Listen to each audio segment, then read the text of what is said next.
ఇప్పుడు భాగవతంలో మొదటి పద్యమే పెద్ద ప్రార్థనా పద్యం. నిజానికి భాగవత సారాంశం అంతా అందులో ఉంది. ఎందుకు భాగవతం రాస్తున్నావు? వ్యాసుడు రాస్తే మాత్రం నేను అనువాదం చేయమని ఎవరు చెప్పారు? ఎందుకు చేస్తున్నావు అంటే పోతన గారు చాలా స్పష్టంగా చెప్పాడు లక్ష్యం.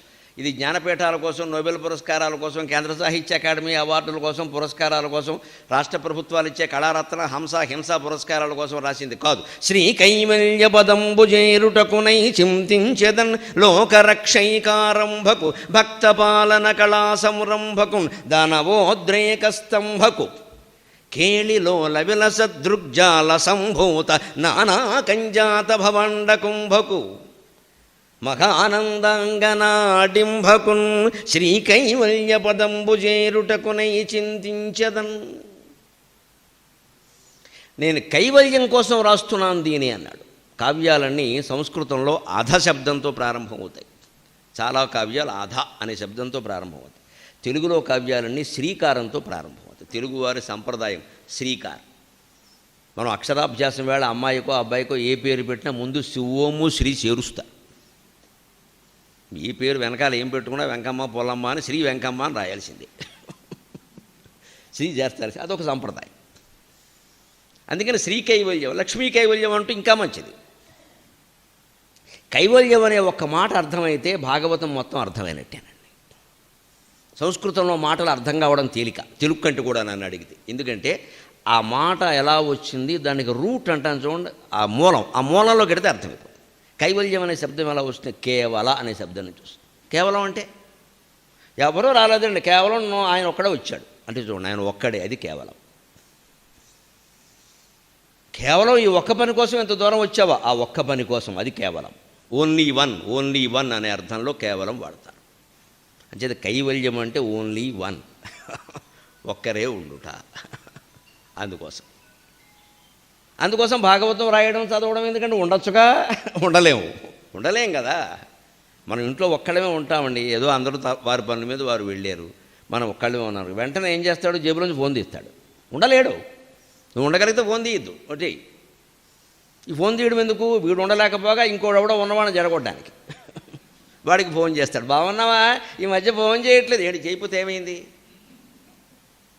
అంటే ఇదో జబ్బు. వాడు ఫోన్ చేయకపోతే వీడు ఉండలేడు, వాడు మాట్లాడకపోతే వీడు ఉండలేడు. ఇది ముక్తి కాదు, ఇది భుక్తి. నాకేమిటో నలుగురితో మాట్లాడితే కానీ తోచదు, అదో వ్యాధి. వెంటనే డాక్టర్కి చూపించుకోవాలి. కరోనా కంటే తీవ్ర వ్యాధి. నలుగురితో మాట్లాడే కదా తోచకపోవడం ఏంటమ్మా? ఎందుకు తోచదు? ఏం మాట్లాడతావు? ఆకాక ఈహి, ఆశమ్మ, బోషమ్మ, ఆత్మస్తుతి, పరనింద, 3 రకాల మాటలు ఉంటాయి. ఇంకేం ఉండవు, చూసుకోండి. మన బొగుడు కూడా ఎదురువాళ్ళని తిడ, లేదా మన వాళ్ళని బొగడం వేరే వాళ్ళని తిడ. ఇంత ఏదో రకంగా ఇది. లేకపోతే మాట్లాడాల్సిన పనే లేదు అసలు. అందుకని మనం ఉండలేక చేసేది అది కేవలం ముందు. అందుకే మనం చేయాల్సిన ప్రాథమిక అభ్యాసం ఇంట్లో అప్పుడప్పుడు ఒంటరిగా ఉండడమే అలవాటు చేసుకోవాలి. పుస్తకం కూడా చదవద్దు, ఫోన్ కూడా మాట్లాడద్దు, టీవీ కూడా చూడొద్దు. అంత తప్పనిసరి అయితే పుస్తకం చదువుకో. ఫోన్ మాత్రం చూడొద్దు, టీవీ చూడొద్దు, ఫోన్ మాట్లాడద్దు, పుస్తకం చదువుకో. పుస్తకం ఎప్పుడు గొప్ప మిత్రుడు. ఎందుకంటే పుస్తకం ఒకే అభిప్రాయం చెబుతుంది, 4 రకాల అభిప్రాయాలు చెప్పదు. మన టీవీలు 6 రకాల అభిప్రాయాలు చెబుతాయి. పైన వార్త వస్తూ ఉంటుంది, దాని కింద 3 సార్లు ఉంటాయి. 3 సార్లలో లోకల్ ఒకటి, నాన్ లోకల్ ఒకటి, లోకంలోది ఒకటి, శోకంలోది ఒకటి, 4 వార్తలు వస్తాయి. ఏది చూడాలో తెలియదు. పైన అన్నవరం సత్యనారాయణ వ్రతం చూపిస్తూ ఉంటాడు, కిందేమో భార్య హత్య, భర్త హత్య అంటాడు. ఆ వ్రతం చూడాలో ఈ హత్య చూడాలో తెలియదు. ముందు అనవసరంగా దృష్టి దాని మీద, అయ్యో భర్తనే చంపేసిందిట అని వెళ్ళిపోతాడు. ఇక్కడ పైన సత్యనారాయణ వ్రతం పోయింది, ఇప్పుడు హత్యనారాయణ వ్రతం మిగిలింది. హత్య పోయింది, హత్య మిగిలింది. మరి ఇవి చూపించకుండా ఉంటారు. వాళ్ళ గొడవ వాళ్ళదండి, వాళ్ళ వ్యాపారం వాళ్ళది. ఏం చేయమంటాం? అవన్నీ వేసుకోకపోతే ఎలాగండి అంటే ఇదో వార్తలు వచ్చాయి ఈ మధ్యన. ఇదో రేడియోలో వింటే ఒకటే వార్త, రెండో వార్త లేదు. ఇప్పుడు పైన చూపించేది ఒకటి, కింద ఒక రకం కాదండి, 3 రకాలండి ఏకంగా. ఈ 3, 4, ఒకటి 4 ఉండగా ఈ పక్క నుంచి ఒకడు, మా దగ్గర బంగారం కొనండి, మా దగ్గర బట్టలు కొనండి అని వస్తాడు. ఇక్కడి నుంచి ఒకడు జుట్టు పోలిగాళ్ళగా, తోలుబొమ్మలాట్లో జుట్టు పోలిగాడు. ఇక్కడి నుంచి ఒకడు, మళ్ళీ ఇటు నుంచి ఒకడు చంపేస్తూ ఉంటే ఏం చూస్తావు నువ్వు? ఒక్కసారి 6 వార్తలా ఏం చూడాలి? అందుకే టీవీ చూడద్దు. పుస్తకం చదివామనుకోండి, ఇంకా పుస్తకాల్లో అంత దరిద్రం రాలేదు. 1 పేజీలో 6 ప్రకటనలు రాలేదు. అందులో రామాయణం, భారతం లాంటి పుస్తకాలు అసలే ఉండవు. ఏమైనా ఉంటే చివరిలో ఉంటాయి. ఆ పుస్తకాలకు ప్రకటనలు ఇచ్చేవాళ్ళు పుణ్యం కోసం ఇస్తారు, కానీ ఈ పుస్తకం చదివి మన దగ్గర బట్టలు కొంటారని ఇవ్వడం వాడికి ఆ దృష్టి ఉండదు. పుణ్యం కోసం ఇస్తారు అంతే. వాళ్ళు ఏదో చివరిలో వేసుకుంటారు, అసలు వేసారా లేదా అని కూడా అడగరు వాళ్ళు, ఏదో చేసుకోండి దేవుడి కోసం కదా. అదే టీవీలో ఏదో చంపేస్తారు, ఫలానా ఆయన ప్రవచనం అప్పుడు కింద వేయాల్సిందే, ఆ ప్రవచనం కుదరదు, మా బట్టలు కొట్టే ముఖ్యం వెయ్యి అని వీడికి ఎగిరిపెట్టి. పుస్తకం చూసామనుకోండి, అందులో విషయం ఒకటే ఉంటుంది, అక్కడ నీకు నచ్చితే నచ్చుతుంది, లేకపోతే లేదు. పైగా పుస్తకం చదివేటప్పుడు ఆత్మవిమర్శ చేసుకోవచ్చండి. పుస్తకంలో అభిప్రాయం నచ్చదనుకో, పుస్తకం విసిరి కొట్టలేం, మనం విమర్శ చేసుకుంటాం. ఎదుటి మనిషితో మాట్లాడామనుకోండి, అభిప్రాయ భేదం వచ్చి మళ్ళీ చర్చిస్తాం, మళ్ళీ వాదిస్తాం. పుస్తకంలో ఎవరితో చర్చిస్తావు, ఎవరు లేరు అక్కడ. నువ్వు ఒప్పుకుంటే ఒప్పుకో, లేదా తప్పుకో. నిజమైన ఆత్మవిమర్శ చేసుకోవడానికి పుస్తక పఠనమే సరైనది. ఇది మౌనంగా ఉండి జీవితాన్ని గెలిచే మార్గం. అది కేవలత్వం, అదే కైవల్యం. అందుకని పోతన గారు ఇన్ని పద్యాలు 9010 గద్య పద్యాలు ఎందుకు రాశారంటే కేవలత్వం కోసం, ఏకాంతం కోసం. నేనెవరో తెలుసుకుంటే అదే ఈ సమస్తం అని తెలుస్తుంది, ఇంకంతకంటే ఏమక్క. నాకేదో కొద్దిగా తెలిసింది, అది రూఢి చేసుకోవాలి కదా.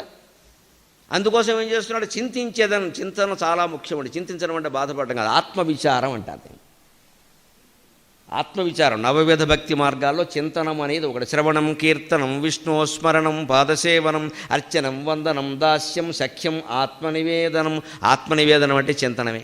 దానికి శుకుడే సుఖమహర్షి ఉదాహరణ. ఆత్మచింతన అంటే ఏది ఆత్మ ఆత్మ అంటారు, ఏమిటిది, అదేమిటని ఆలోచించడం ఉంది. ఆలోచించేదేదో అది ఆలోచించు.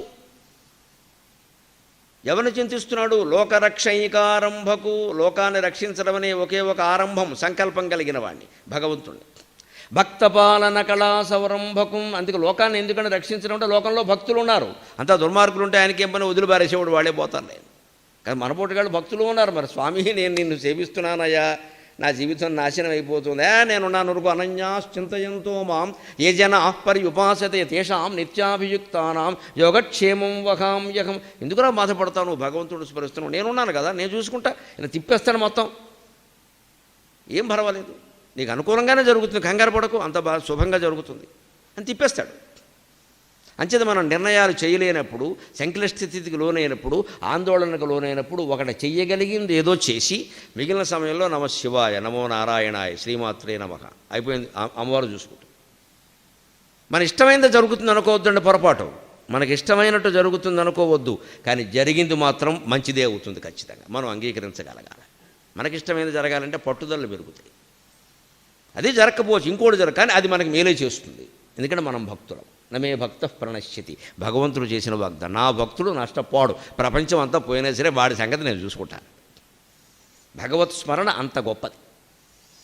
అన్నీ చేస్తాం మనం, అదొక్కటి తప్ప. లోకరక్షైకారంభకు, భక్తపాలన కళా సౌరంభకును, దానవోద్రేక స్తంభకు. దానవులు ఉద్రేకంతో రెచ్చిపోతూ ఉంటే ఆ ఉద్రేకాన్ని స్తంభింపజేసేవాడు భగవంతుడు.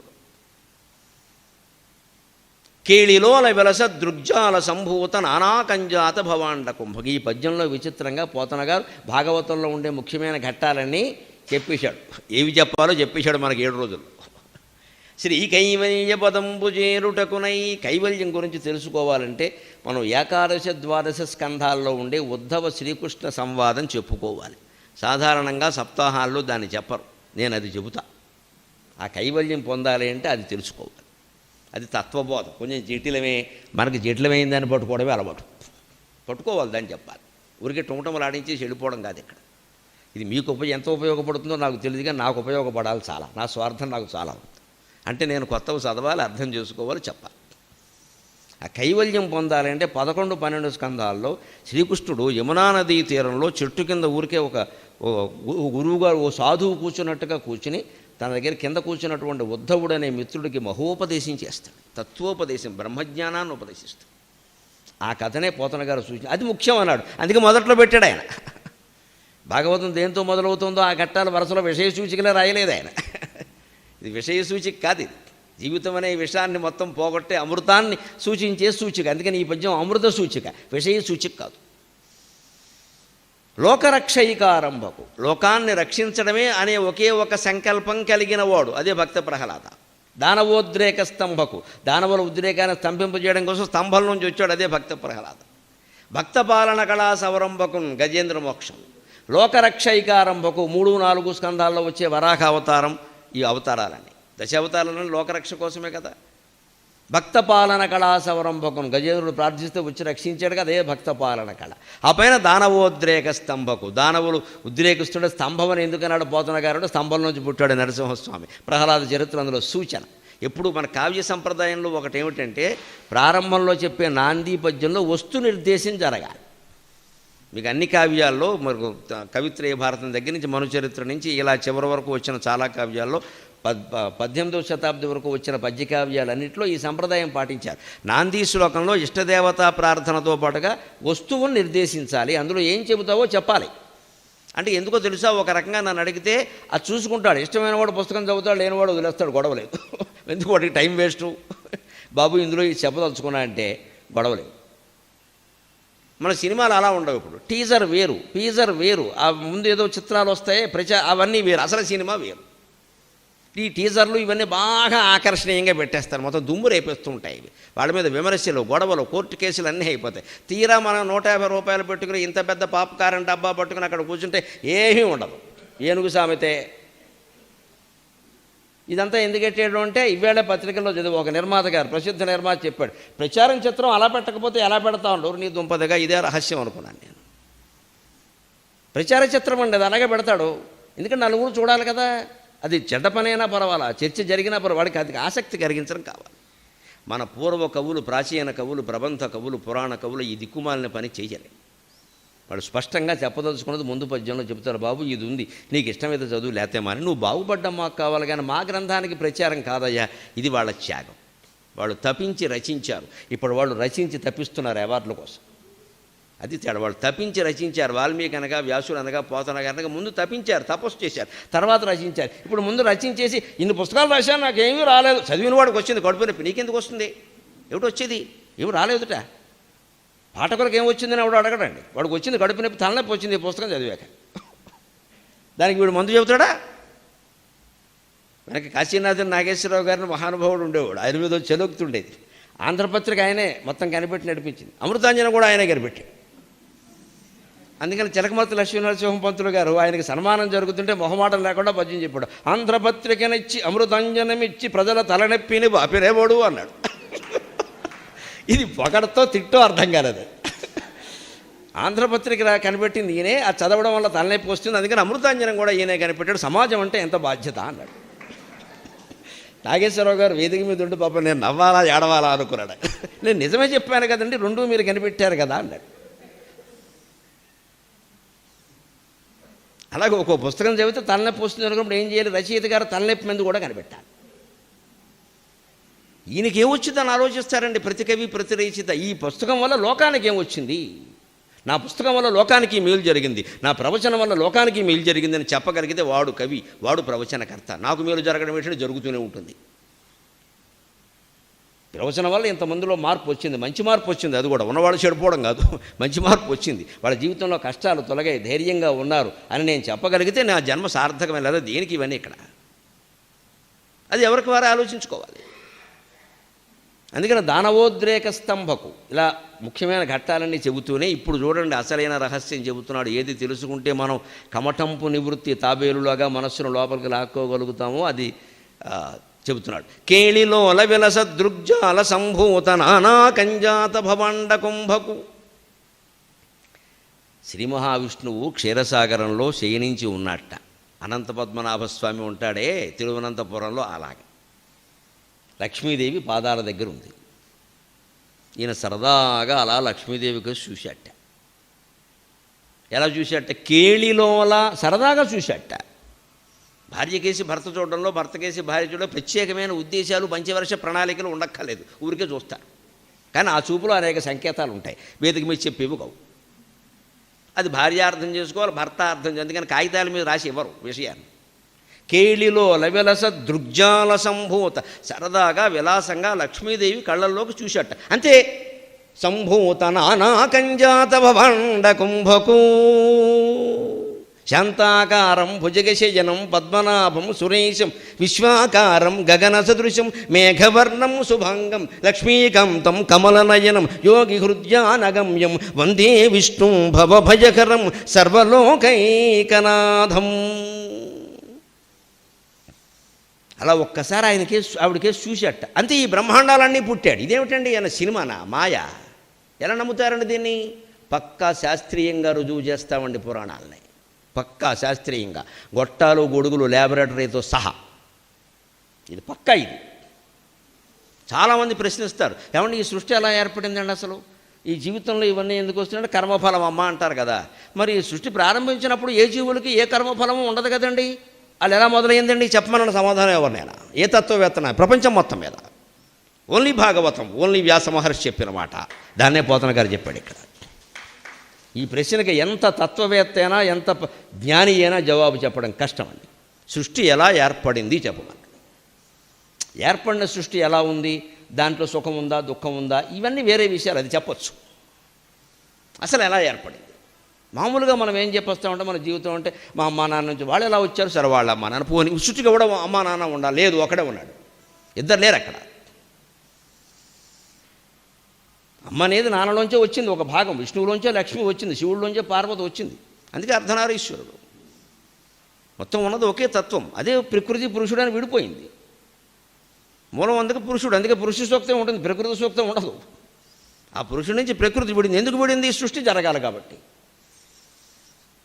అది బాగానే ఉంది. మూల సృష్టికి మూలం ఏమిటో తెలియనప్పుడు ఈ సృష్టి ఎలా ఏర్పడింది అంటే, నీ కళ ఎలా వచ్చిందో అర్థమైతే సృష్టి ఎలా వచ్చిందో అర్థమవుతుందని చెప్పింది భాగవతం, వేదం చెప్పిన మాట ఇది. కళ అర్థమైతే సృష్టి అర్థమవుతుంది. మనం పడుకున్నామండి, రాత్రి భోజనం చేసి కాసేపు దొల్లాం, అటు ఇటు పడుకున్నాం. కళ ఎలా వచ్చిందో కనిపెట్టండి అమ్మ ఎవరైనా. మనం చాలామంది అజ్ఞానంతో చేసే పని ఏమిటంటే, కళ ఎలా వచ్చిందని ఆలోచించడం మానేసి, నాకు చీపురుగట్ట కళలోకి వచ్చింది ఏమవుతుందో తీసుకుని నీ మొగుడిని కొడతావు, ఏం కంగారు పడకు, పెద్ద విషయం అది. ఉన్నది కళలోకి రాదా? ఇంకొకళ్ళు అయితే నాకు లక్ష్మీదేవి కళ్ళలోకి వచ్చేసింది, ఏమీ లేదు, పని మనిషి పొద్దున్నే కొట్టేస్తుంది, చేసుకో, అదే లక్ష్మి. నీవు లక్ష్మీదేవి కళ్ళలోకి వచ్చినా లక్కపెడత కళ్ళలోకి వచ్చినా జరిగేది ఏమీ లేదండి. ఈ అజ్ఞానం వదిలిపెట్టండి. దుస్వప్నాలు సుస్వప్నాలు గంటల పంచాంగంలో ఉంటాయి, ఇవన్నీ చూడకూడదండి, బుర్రపాడైపోతుంది. ఈ కళలు బల్లిపాట్లు పిల్లి శకునాలు మన జీవితాన్ని నిర్ణయిస్తామండి. బుద్ధుండి మాట్లాడుతున్నావా? అసలు నీ జీవితాన్ని నువ్వు నిర్ణయించుకోలేవా? మంచి చెడ్డ నీకు తెలియదా? అంత జడ పదార్థానివా? నీకు వచ్చిన కళ, నీకు ఎదురైన మనిషి, పొద్దున్నే ఎవడో తుమ్మిన తుమ్ము, వాడెవడో దగ్గిన దగ్గు నీ జీవితాన్ని నిర్ణయిస్తాయా? అసలు వెన్నెముకుందా మనకి? ఎక్కడ శాస్త్రాల్లో లేవండి. తర్వాత పుట్టుకొచ్చేయండి ఇవన్నీ వ్యాపారాల కోసం. ఇప్పుడు వాటితో కోట్ల వ్యాపారం జరుగుతుంది, కోట్లే. చేతిలో గీతలను బట్టి చెప్పేస్తాడు ప్రతివాడు జాతకం. మీరు చూసుకోండి అమ్మ, కోతి దొరికితే కోతిని చూడండి, కోతికి చేతిలో గీతలు ఉంటాయి, దానికి చెప్పమానండి. ప్రతి జంతువుకి చేతిలో గీతలు ఉంటాయండి, దీన్ని బట్టి జాతకాలు చెప్పేస్తారండి. ఎందుకు వస్తాయో తెలిసేవి ఇప్పుడు మీకు రుజువు చేయించండి. ఇలా ముడవండి ఒకసారి, ఎక్కడ మీ చెయ్యి ముడుచుకుందో అక్కడే గీతలు ఉంటాయి, గమనించుకోండి. ఇంకో చోట ఉండవు. ఎక్కడ బాగా ముడుచుకుందో అక్కడే ఉంటాయి గీతలు. ఇగో ఇక్కడ ముడుచుకుని చూడండి, ఇక్కడే ఉంది గీత. తల్లి కడుపులో శిశువు ఇలా ముడుచుకుని ఉంటాడండి, ఆ చర్మ నిర్మాణంలో గీతలు ఏర్పడ్డాయి. దాన్ని బట్టి జాతకాలు నిర్ణయిస్తానంటే దేవుడు కాపాడాలి ఈ ప్రపంచాన్ని. కానీ ఎంత మాయ జరుగుతుందో మీకు అందరికీ తెలుసు. ఇక్కడ గుర్తులను బట్టి పిల్లలు ఉంటారట, ఈ గుర్తులను బట్టే ఇంకోటి గట్టిగా గెలుకుంటే ఇంకోటి పడతాడు ఎప్పుడు 60 ఏళ్ళకి. మొత్తం చెప్పేస్తారండి ఇలాగా గుప్పిట్లో జాతకం. బుర్ర లేదా?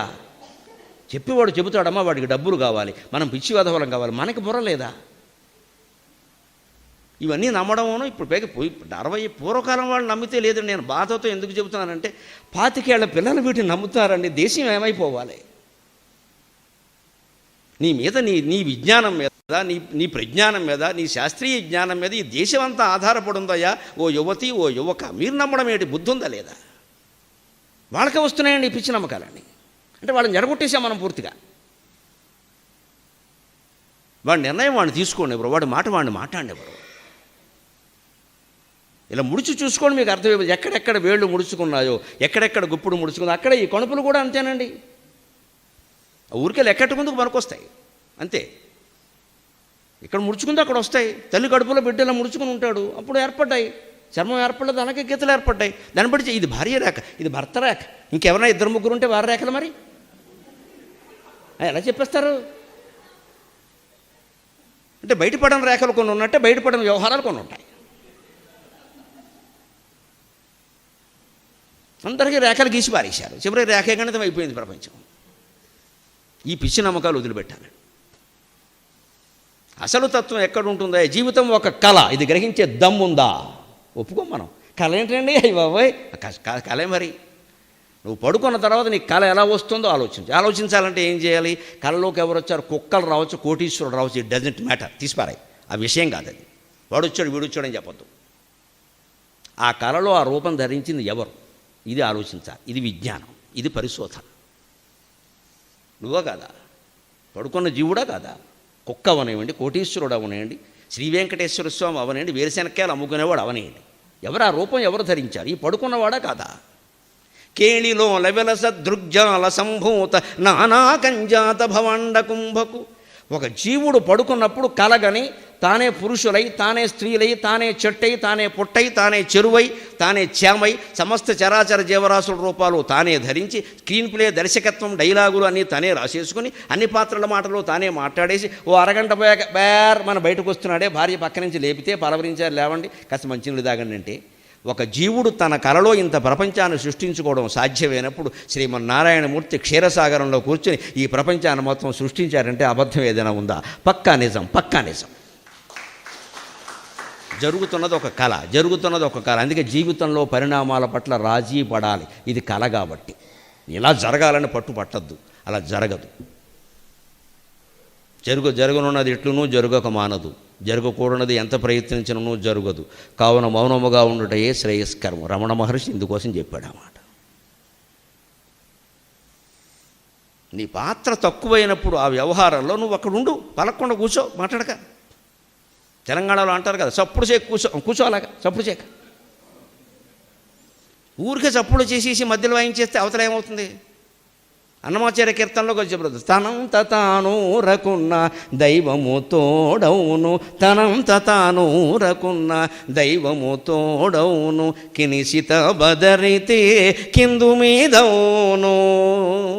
తనంత తాను రకున్న దైవము తోడవును, కినిసిత బదరితే కిందు మీదవును. వ్యవహారం జటిలంగా ఉన్నప్పుడు ఏం పరిష్కరించాలో ఎలా చేయాలో తెలియనప్పుడు ఊరుకోవయ్యా మహానుభావ, ఏం చేయకు, మాట్లాడకు, నీ ఇష్టమని చెప్పు, భగవత్స్మరణ చెయ్యి, ఖచ్చితంగా మంచి జరుగుతుంది. చాలా సంతోషిస్తాం మనం. అయిపోయి ఇలా అయిపోయింది ఒకటి అనుకుంటాం, మంచి జరుగుతుంది. అది కినిసిదా బదరితే, మనకేదో కోపం వచ్చేసి గంతులు వేసేసామనుకోండి, కింది మీద అయిపోతుంది వ్యవహారం, ఇంకేం సరిచేరింది దాన్ని. ఇల్లు పీకేసాం, పందిరి వేసేసాం, ఇప్పుడు ఎవడిస్తా డబుల్ బెడ్రూమ్ హౌస్. అంచేది ఇల్లులో ఉండని, కానీ అలాగా అంటే ఏమిటి? మన పాత్ర ఉంది, అంతవరకే నిర్వర్తించి మనం పక్కకి తప్పుకోవాలి. తర్వాత కథ వారిష్టం. అది ఎప్పుడు సాధ్యమవుతుంది? ఇది జీవితాన్ని కలగా మీరు భావించినప్పుడే సాధ్యమవుతుంది. ఇది నిజం, ఇది వాస్తవం, నా జీవిత లక్ష్యం, నా పిల్లలందరూ ఎలా ఉండాలి, మా ఆవిడ ఎలా ఉండాలి, మా ఆయన ఎలా ఉండాలి, మా పుట్టింటి వాళ్ళు మా పుట్టింట్లోనూ నా పెత్తనమే నడవాలి, అత్తారింట్లోనూ నా పెత్తనమే నడవాలి, మా ఆడపడుచు మా ఇంటికి రావద్దు, నేను మాత్రం మా పుట్టింట్లో మకాం పెట్టాలి. నమశివాయ. 2 కుటుంబాలు కూలిపోతాయి. ఇక్కడ ఆడపడుచు వస్తేనేమో మనం ఇంట్లోంచి వెళ్ళిపోతాం బయటికి, వంట ఉండాలని. మన తమ్ముడి ఇంటికి వెళ్ళి మనం కూర్చుంటాం. అంటే 2 చోట్ల మనమే. తండ్రి ఆస్తి కొట్టేస్తాడు ఇక్కడ, అక్కడ మళ్ళీ మామగారిని ఆస్తి అడుగుతాడు. 2 ఆస్తులు మనకు కావాలి. ఇక్కడ ఇచ్చాడు కదా ఈయన, సరిపోదు, అది కూడా కావాలి. నువ్వు వెళ్ళి పట్టుకురా, నువ్వు వెళ్ళి పట్టుకు, అప్పుడే అదనపు కట్నం కోసం వేధింపులన్నీ వస్తాయి. లేకపోతే ఈ పిల్ల ఎక్కువ, మళ్ళీ నీ కట్నం దీనికి పని లేక నీ మొహానికి ఎందుకు వస్తున్నాయండి వేధింపులన్నీ? ఆ పిల్ల లక్ష్మీదేవి కదమ్మా, కట్నం ఏమిటి? అర్థం లేనమాట. కట్నాలు కాపురాలు నిలబడతాయా? అసలు కట్నమే దండగంట, అదనపు కట్నం మళ్ళీ. దీనికోసం ఆ పిల్లని ఏదో చేసేయాలా? 25 ఏళ్ళు ఎక్కడో పెరిగి మన ఇంటికి వచ్చిందే కాపురానికి, మన అందరం కలిసి ఆ పిల్లని మనలో చేర్చుకుని హాయిగా నేను నీకు తల్లినమ్మా తండ్రినమ్మా అని చెప్పాలి. అవతల వాళ్ళని వదిలేసి వచ్చింది కదండి, ఇక్కడ ఉండాలి కదండి. భర్త తరఫు వాళ్ళని నమ్ముకుని గోత్రం మారిపోతుంది కదా. మరి ఆ పిల్లకి ఎంత ధైర్యం కలిగించాలి మనం? ఇలా వీళ్ళు ఆలోచించి, అలాగే ఇదే పద్ధతిలో ఆ కోడలో కొడుకో కూతురో అల్లుడో కొమ్మో ఎవరైనా ఆలోచిస్తే తగదని ఎందుకుంటాయి? ఎప్పుడు ఆలోచించగలుగుతాం? ఇది నిజం కాదు, ఇది మిథ్య, ఇది కళ. గడిచేది గడవని ఏముంది ఇందులో? రేపు ఎల్లుండో పోతాం, నిన్న ఎవడో పోలా, అలాగే రేపు మనం పోతాం, ఏమిటట అని తేలిగ్గా తీసుకుంటే హాయిగా ఉంటాం. ఎందుకంటే ఈ సృష్టి చాలా తేలిగ్గా హాయిగా కేళిలోల ఆటగా శ్రీ మహావిష్ణువు ఊరికే అలా లక్ష్మీ బాగున్నావా అని చూశాట అంతే. ఆ చూపులోంచి లోకాలు పుట్టాయంటే చూపులోంచి ఏం పుడుతుందండి? చూసిందే కళ్ళలోకి వస్తుంది కదండి. అందుకే కొందరు ఏమంటారు, పగలు చూస్తే రాత్రి కళ్ళలోకి వచ్చే రకం అంటారు. కొన్ని ఆకారాలు పగలు చూస్తే రాత్రి కళ్ళలోకి వస్తాయి. అంటే చూసిందే వస్తుంది, చూడంది రాదు కదా. అంటే చూపుల్లోంచి ఏదైనా పుట్టింది అంటే కళగా ఈ ప్రపంచం అంతా పుట్టింది. ప్రపంచమే కళ అయినప్పుడు నీ జీవితం, నా జీవితం, నువ్వు సాధించిన అభివృద్ధి, నేను సాధించిన అభివృద్ధి, నువ్వు మండల పరిషత్ ప్రెసిడెంట్ అవ్వడం, నేనేమో ఎంపీ అవ్వడం, ఇవన్నీ పెద్ద విషయాలు నాయన. ఎందుకు కొట్టుకు చచ్చిపోతావు దానికోసం? ఎవడో ఒకడు అవుతాడు, ఏదో దేశం బాగుంటే చాలు కదా మనకి. దీనికోసం ఎంత కొట్టేసుకోవాలా? పదవులు సహా పెదవులు సహా ఏ వ్యామోహం కలిగినా ఈ వాక్యం ఒక్కటి పనిచేస్తుంది, కేళిలోల. ఇది క్రీడ. This is simple A plate. ఇది ఒక ఆట, ఆడుకో, వదిలేసి పట్టుదలకు పోక. ఆట అన్నాక ఎవడో ఒకడు గెలుస్తాడు, ఇద్దరు గెలవరు. ఇద్దరు గెలిస్తే ఆట ఎందుకు? ఎవడో ఒకడు గెలుస్తాడు, రెండో కూడా తట్టుకోవాలి. నానాకంజాత భవండ కుంభకు. ఇప్పుడు చూడండి, మహానందాంగనాడింభకుని ఇంకో ఘట్టం పెట్టాడు ఇందులో. మహానందాంగనాడింభకున్. మహానందాంగన అంటే నందుని భార్య యశోద. యశోదకి డింభకుడు. డింభకుడు అంటే చిన్నపిల్లాడు, డింభక అంటారు. డింభకుడు అంటే పసిపిల్లాడు. నందాంగన డింభకుడు ఎవరండి? యశోద తనయుడు కృష్ణుడు. అంటే కృష్ణలీలను ఇందులో ప్రధాన ఘట్టం, అది కూడా చెప్పుకోవాలి తప్పదు. ఇందులోనే మళ్ళీ ఏం చేశాడు పోతన గారు? సవన దీర్ఘ సంధి చేశాడు. మహా ఆనందాంగన డింభకున్. మహానందాంగన అంటే సమాసం, మహా ఆనందాంగన అంటే సంధి, సవన దీర్ఘ సంధి వచ్చింది. సంధి చెబితే ఒక అర్థం, సమాసం చెబితే ఒక అర్థం. ఎవరికి సాధ్యం అవుతాయండి? మహాకవులకు తప్పవి. వ్యాకరణం ఎంత తెలవాలి? ఒక సంధిలో ఒక అర్థమా, సమాసంలో ఇంకో అర్థమా? ఇప్పుడు తెలుగులో సంధులు సమాసాలు ఎందుకు అవసరమో తెలియట్లే.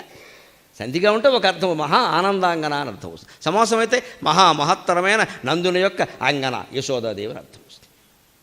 అప్పుడు మహత్శబ్దం విశేషణమైంది. మహా ఆనందంలో కూడా విశేషణమే, కానీ సంధి జరిగింది అక్కడ. ఆనందాంగనాడింభకుని. ఎవరు ఆనందాంగన? ఎవరండి? సృష్టికి మూలమైన పరబ్రహ్మ పదార్థమే ఆనందం. దాన్ని అంగన అన్నాడు ఇక్కడ. అంగన అంటే స్త్రీ. స్త్రీ నుంచే ఏదైనా పుడుతుంది కాబట్టి, త్రిగుణాత్మకమైన స్త్రీ ప్రకృతి నుంచే ఏ శరీరమైనా పుడుతుంది కాబట్టి ప్రకృతిని మొత్తం ఆనందాంగన అన్నాడు. ప్రకృతి మూలమైన పరమాత్మ ఆనంద స్వరూపం ఉండడానికి మనకి వేదం ప్రమాణం అండి. ఆనందో బ్రహ్మేతి వ్యజానాత్ ఆనందాదేవ ఖల్విమాని భూతాని జాయంతే ఆనందాధ్యేవ జాతాని జీవంతి ఆనందం ప్రయంత్యభిషం విశంతీతి.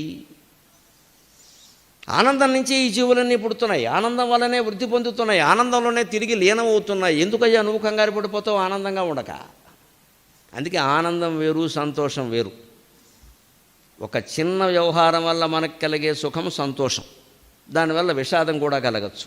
సంతోషం, విషాదం, ఈ రెండిటికి అతీతమైంది ఆనందం. ఒక భారం తీరింది, ఒక బరువు వదిలింది, ఒక బాధ్యత వదిలింది, ఇది ఆనందం అండి. సంతోషము కాదు, విషాదము కాదు. ఆ బాధ్యత అలా వదిలిపోవడంలో మనకు కొంత బాధ ఉండొచ్చు, కొంత సంతోషం ఉండొచ్చు. ఈ రెండిటికి మూలంగా అసలు ఒక బరువు వదిలింది కదా, ఒక బాధ్యత వదిలింది కదా, ఇది ఆనందం అండి. సరుకు వ్యాపారస్తుడు సరుకు అమ్ముకోవడం మొదలుపెట్టిన తర్వాత కొంతవరకు వచ్చాక మీరు గమనించండి, ఆ చివరి దశకు వచ్చేసరికి ఆకుకూరల వాళ్ళు కూడా పట్టుకెళ్ళిపో, మొత్తం 10 రూపాయలు పట్టుకుపో అంటాడు. కూరగాయల సంతలో పట్టుపో 10 రూపాయలకి. ఎందుకని? ఏదో ఉన్నాయి, పుచ్చు చచ్చు, వదిలిపోతే చాలు. ఆ కూరగాయలు ఆవిడ ఏమనుకుంటుందంటే, వదిలిపోయింది లేదు గొడవ, మళ్ళీ ఇదంతా మోసుగా లెక్కలేదు, 10 రూపాయలు తక్కువ ఎక్కువ, ఇది ఆనందం. అదే ఆ కాస్త తోటకూర ఎవరో ఒక ఆవిడకి 10 రూపాయలకి అమ్ముదామంటే ఆ 20 రూపాయలు చెప్పిన ఆవిడ కొనుక్కుందనుకోండి, అది సంతోషం. 10 రూపాయలు ఇస్తారనుకున్నాను, 20 రూపాయలు ఇచ్చాడు, అది సంతోషం. ఇంకోటి 20 రూపాయలు అంటే 10 రూపాయలే ఇస్తాడు, అది విషాదం. కానీ ఈ వదిలిపోవడం అనేది ఉందే, కూర మొత్తం చివరిలో మొత్తం స్టాక్ క్లియరెన్స్ సేల్ అంటారు. స్టాక్ వదిలించుకుందుకు సేల్ పెడతారు. అందులో మంచి చెడ్డ చూడడానికి పట్టుకెళ్ళి తూకంలో ఇచ్చేస్తారు. బట్టలు కూడా తూకమే, కేజీ లెక్క. మామూలుగా ఏమంటే చీరలు అలా ఇస్తారండి, తూకం ప్రకారం. ఎలా ఇస్తారండి? మనిషిని కూర్చోమంటారు అక్కడ తూకం అని. ఆవిడ ఎన్ని కేజీలు బరువు ఉందో చూసి చీర రేటు చెబుతారు. స్టాక్ వదిలిపోవాలంటే ఏం చేస్తారు? బట్టల తూకం వేసేస్తారు. ఇది ఇప్పుడు ఈ చిన్న ఉదాహరణ ద్వారా మీరు సుఖ దుఃఖాలకి ఆనందానికి తేడా గమనిద్దాం, గ్రహించవచ్చు తేలిగ్గా. మనకేదో కొంత లాభం వచ్చింది అనుకోవడం, దానివల్ల కలిగేది సుఖం. అయ్యో నష్టం వచ్చింది అనుకోవడం దుఃఖం. లాభమో నష్టమో కానీ వదిలిపోయింది కదా, అది ఆనందం. అంచేత జన్మ వదిలిపోవాలి, లాభము నష్టము సమస్య కాదు. జన్మ వదిలిపోవాలి, పరీక్షిత్తులాగే వదిలిపోవాలి. ఆ వదిలిపోవడాన్ని శుభంగా భావించాలి, కానీ అశుభంగా ఎలా భావిస్తారండి మానవులు స్వార్థం కాకపోతే. ఈ మాత్రం ఎవరింట్లో అశుభం కీడు జరిగినా అశుభం అంటారు వెంటనే. ఎవరైనా చనిపోగానే చూడ్డానికి కూడా వెళ్ళరు, పరామర్శ కూడా చేరిక. మోత సంగతి సరే సరే, శవాన్ని మోసేవాడు దొరకడమే లేదు అసలు. బంధువులు కూడా రావడం లేదు. పెళ్ళికైతే మాత్రం పిలవకుండా వచ్చేస్తారు. ఒకవేళ ఎవరినైనా పిలవడం మనం మర్చిపోతే, పెళ్ళైపోయిందా మమ్మల్ని పిలవలేదు ఏమిటి, ఇప్పుడు ఈ పిలవపోతే నీకు నష్టమేంటి, అయిపోయింది కదా, చెప్పాం కదా, ఇట్ ఈజ్ నోటీస్, తీసేయి. నన్ను పిలవాలా. అది ఎవరైనా పోయారనుకోండి ఇంట్లో పిలిచేది కాదండి, రావాలి, రారండి. వద్దాం అనుకున్నాం కానండి మంగళవారం అయితే ఏమైంది నాకు అర్థం కాదు. మంగళవారం ఎవడో పోడా, మంగళవారం మారుగోరుతుంది. మంగళవారం అనేది ఎందుకు వచ్చింది, ఎందుకంటే వెనకాల జ్యోతిష్శాస్త్రం ఉందండి, కొంత శాస్త్రం ఉంది కదా, దాన్ని మరీ పెంచద్దు. మీకు రోడ్డు ప్రమాదాలు గమనించండి, మంగళవారం ఎక్కువ జరుగుతాయి. రోడ్డు ప్రమాదాలు ఎప్పుడు రోజు జరగడమే అనుకోండి, కానీ మంగళవారం ఎక్కువ జరుగుతాయి. సత్యనారాయణ వ్రతాలు రోజు జరుగుతాయి అన్నవరం గుళ్ళో, ఏకాదశి నాడు ఎక్కువ జరుగుతాయి, అదే అంతే. అంతే కదా, రోజు జరుగుతాయి కానీ ఏకాదశి నాడు ఎక్కువ జరుగుతాయి. రోడ్డు ప్రమాదాలు మంగళవారం ఎక్కువ జరుగుతాయి. ఎందుకు తెలుసా, మంగళవారం అంటే కుజగ్రహం, కుజదోషం అంటారు. కుజ ప్రభావం మొత్తం భూమండలం మీద ఉంటుంది. ఆ రోజు వాహనాన్ని బాగా జాగ్రత్తగా నడపాలి. మనమేం కుజగ్రహానికి అతీతమేం కాదు కదా. ఈ జ్యోతిష్శాస్త్రం చేతిలో గీతలు లాంటిది కాదు, దాన్ని ఖండించిన నేనే దీన్ని సమర్థిస్తున్నా. శాస్త్రమే నమ్మకమే. అది వేరు ఇది వేరు. జ్యోతిష్శాస్త్రం అంటే నాకు అత్యంతమైన గౌరవం. అది నవగ్రహాలు, అది లెక్క, ఆ పరిణామాలు వేరు, దాని ప్రభావం వేరు.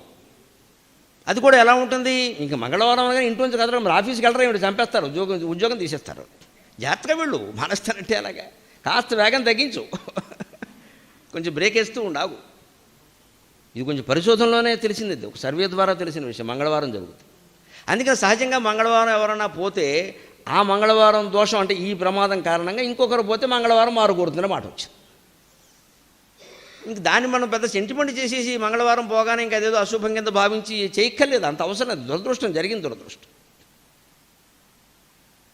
మంచిది. ఆనందాంగనాడింపకం మొత్తం మీద మనం ఏం చేయాలి, స్టాక్ క్లియరెన్స్ సేల్ లాగా కూరగాయలన్నీ తర్వాత ఏవో రకంగా నాకు తక్కువ నష్టం వచ్చినా పర్వాలేదు, వెళ్ళిపోయింది సరుకు అని ఆనందించినట్టుగా జీవితం వెళ్ళిపోయింది చాలు, జన్మ చాలించాం చాలు అని ఆనందించగలగాలి. కానీ ఇలా వెళ్ళిపోయిందా, అలా వెళ్ళిపోయి ఎలాగో అలా వెళ్ళిపోతుందా లేదా.